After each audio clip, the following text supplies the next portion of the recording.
Today our topic is tenses. So what are tenses? Tense is the time described by the verb. It indicates the time of the action. Now you know verbs are the words of action.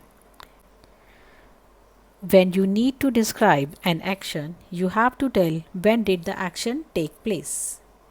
Tenses are of three types: present tense, past tense, and future tense. In this video, we'll talk about the present tense only.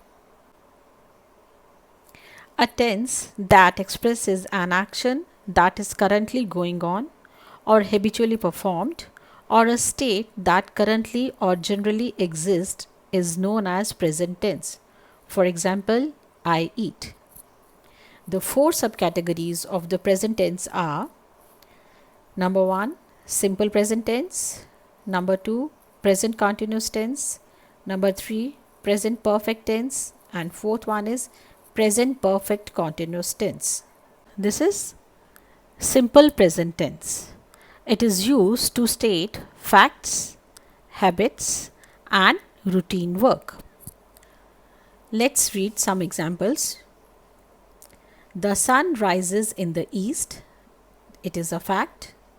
Honesty is the best policy. Again, it is a fact. Rosie lives in Delhi. Now, please note that in all these tenses, we are using the first form of verb: rises, lives. Now, rules for simple present tenses: use first form of verb plus ses. Kindly note, in these sentences, if the subject is singular, we used s or es. For example, sun and Rosie. These were singular, so we used s, es. And if the subject is plural, or if the sentence is starting with I, we do not use s or es. Now, next is present continuous tense. This tense is used to describe an action that is happening, going on. Action is taking place right now. For example, I am playing, he or she is playing, they are playing. The rules for present continuous tense is use of is, am, are plus ing form, or you can say the present participle form of the verb.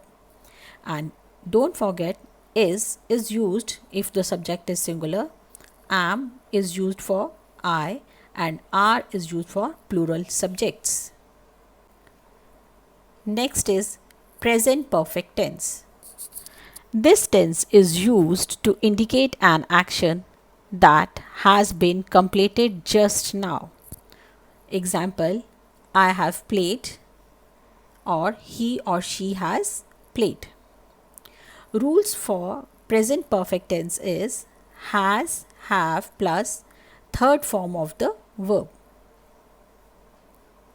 Again, keep this thing in your mind. If the subject is singular, for example, he or she, use has.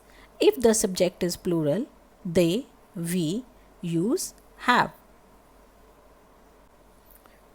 The fourth one is present perfect continuous tense.